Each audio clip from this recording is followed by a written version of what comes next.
Helping small business owners. It's affecting almost 80% of Americans. We have, as I travel the state of Ohio, I've talked to people who said thank you for their more money in their paycheck. Thank you for the business opportunities to expand businesses. So in the end, this is what's helping grow the economy. This is why we have a 4.3% growth rate and a 3.5% growth rate in the second quarter. This is why I think the president's agenda is going to continue to grow and continue to make Ohio first.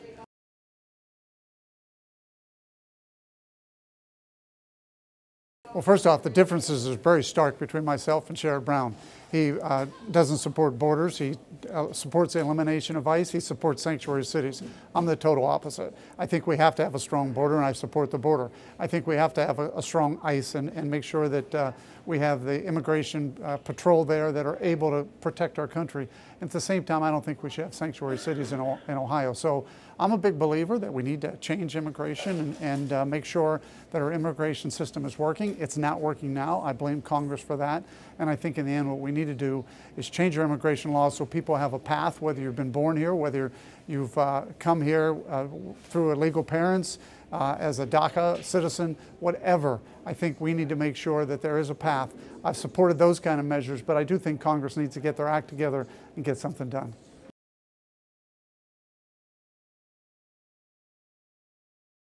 We're doing them right now. The tax cut and jobs bill is working. You're starting to see employment up. You're starting to see wages up. You're starting to see job growth up.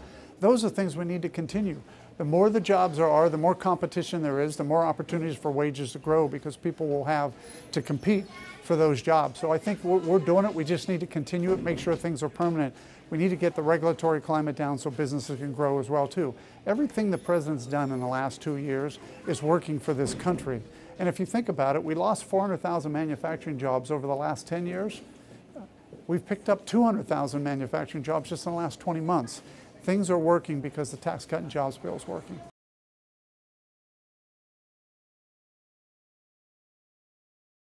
Well, look, when we've cut taxes, we're allowing corporations to stay here. Instead of having the highest tax rate in the world where people were leaving, now they're able to stay here, they're able to grow here, they're able to prosper here. So I think that's another thing. It's going to continue to have jobs here, but it's going to continue to have businesses here that want to stay here, that want to employ Ohioans, and want to keep Ohio growing.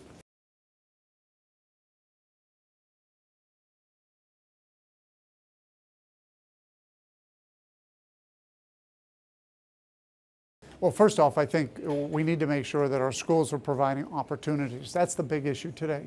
In Ohio, we've driven everybody to college. I said this 2 years ago, I say it now. We need to make sure that kids that are going 6th, 7th, 8th, 9th, and 10th grade, that they have an opportunity to see other alternatives other than college, whether it's military, whether it's some of the trades. These are things we don't promote anymore. We have a school system that promotes just going to college. And I think from the federal side, we need to be able to promote that as well. We need to be able to make sure that there's opportunities for VOTEC getting back into the high schools. We need to make sure that Pell Grants aren't just grants that are used for college, but maybe also being able to use for things like VOTEC education. This should be about our children having opportunities to grow and have a, instead of a test set, to really have a career. And I think that's the key.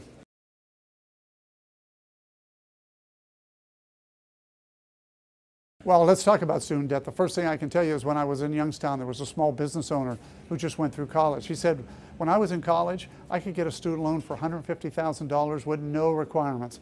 Now I'm trying to get a loan for $30,000 to build a machinery and equipment, and what's happening is I can't get that loan.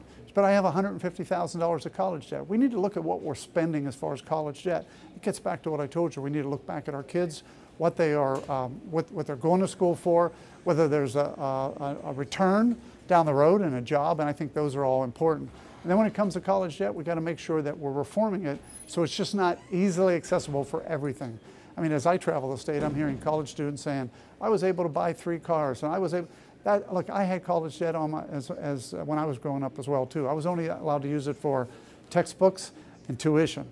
Now, I'm not saying we just need to control it to that, because there are people that need it for cars and that, but and again, we should make sure that we're looking at that college debt and just not writing open checks, but making sure that the students, not only who want to go to college, they have that debt, that are going to have that debt, but they're able to pay it back, but at the same time, they're taking that debt on wisely.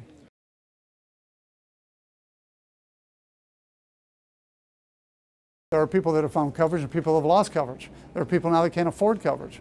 So what we've done, just what politicians do all the time, is all they do is change, change things around, but in the end, we're not fixing it for everyone. We need health care that's affordable for all. So what we need to do is make sure that we're taking care of those in the safety net. That's why I supported block granting to the states. Who better to take care of those in the safety net than those in the closest to them in the state?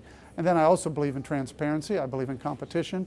And then I believe in making sure that the competition allows for packages so that we can get health care that's affordable for all.